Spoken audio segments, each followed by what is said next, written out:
नागपूरमधील अजनी पोलीस ठाण्याच्या हद्दीत ही गंभीर घटना घडली आहे। आंबेडकर जयंतीच्या पूर्वसंध्येला परिसरात उत्साहाचे वातावरण असतानाच एका जुन्या वादातून हा हल्ला झाल्याची माहिती समोर आली आहे। मिळालेल्या माहितीनुसार काही दिवसांपूर्वी झालेल्या वादातून आरोपींनी राग मनात ठेवला होता। याच पार्श्वभूमीवर संधी साधून त्यांनी संबंधित युवकावर सुऱ्याने हल्ला केलाय। या हल्ल्यात एक युवक गंभीर जखमी झाला असून त्याच्यावर रुग्णालयात उपचार सुरू आहेत। घटनेची माहिती मिळताच अजनी पोलीस घटनास्थळी दाखल झालेत आणि परिस्थिती नियंत्रणात आणली। या प्रकरणी आरोपी विरुद्ध गुन्हा दाखल करण्यात आला असून पुढील तपास सुरू असल्याची माहिती वरिष्ठ पोलीस निरीक्षक नितीन चंद्र राजकुमार यांनी दिली आहे। या घटनेमुळे परिसरात तणावाचे वातावरण निर्माण झाले असून पोलीस प्रशासन सतर्क झाले आहेत। सदरची घटना ही 14 एप्रिल रॅली संबंधित नव्हती। 13 तारखेला जो केक कटिंगचा कार्यक्रम असतो तर मोहल्ल्यातून नवीन बाबुळकडा मोहल्ल्यातून एक छोटीशी रॅली निघाली होती। त्यामध्ये फिर्यादी नामे साहिल देवेंद्र तेलमोरे हा ढोल वाजवत होता। तर ढोल वाजवत असताना तो पाणी पिण्यासाठी त्याचा एक मित्र आहे मोहल्ल्यातलाच बंटी याच्या घरासमोर थांबला व बंटीला पाणी आणायला सांगितले। परंतु यांचा व आरोपींचा एक जुना वाद झालेला होता। 3 ते 4 महिन्यापूर्वी फिर्यादीचा भाचा हा घरासमोर 2 वर्षाचा लहान भाचा घरासमोर खेळत असताना यातील एक अल्पवयीन आरोपीने ट्रिपल सीट मोटरसायकल जोराने नेल्याने याने त्याला टोकले होते आणि या दोघात बाचाबाची झालेली होती।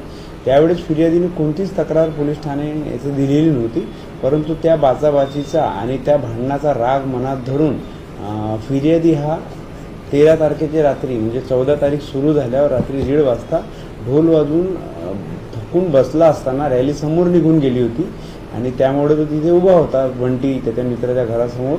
तर यातील आरोपी क्रमांक 1 आंबा उर्फ वैभव शेंडे, आरोपी क्रमांक 2 प्रिन्स जांभूळकर व इतर 3 अल्पवयीन आरोपींनी त्याला एकटा उभा बघून जुन्या वादाच्या कारणावरून तिथे येऊन त्याला हातबुक्कीने मारहाण सुरू केली व त्यातील एका अल्पवयीन आरोपीने त्याच्या पाठीत सुरा खुपसला।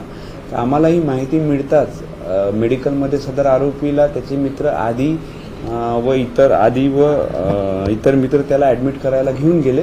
आम्हाला ही माहिती मिळताच आम्ही तात्काळ वरिष्ठांना माहिती दिली व तात्काळ मेडिकलमध्ये पोहोचलो।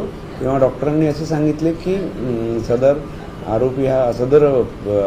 पीडित हा बोलण्याच्या स्थितीत नाही आहे। तरीसुद्धा आम्ही त्याच्याकडून आरोपींची नावं माहीत करून घेतली व इतर आरोपी यांना डिटेन करण्यात आले व त्यामध्ये अपक्रमांक 163/163/26 कलम 189 2 189 4 190 118(2) व 3(5) व महाराष्ट्र पोलीस कायदा 135 अन्वये गुन्हा नोंद करण्यात आलेला आहे।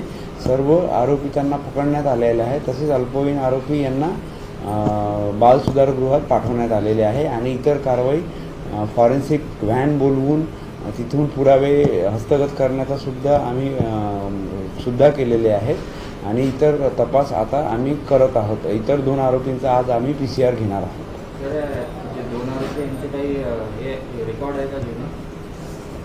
नाही, सध्या 2 आरोपींचं काही रेकॉर्ड नाही आहे।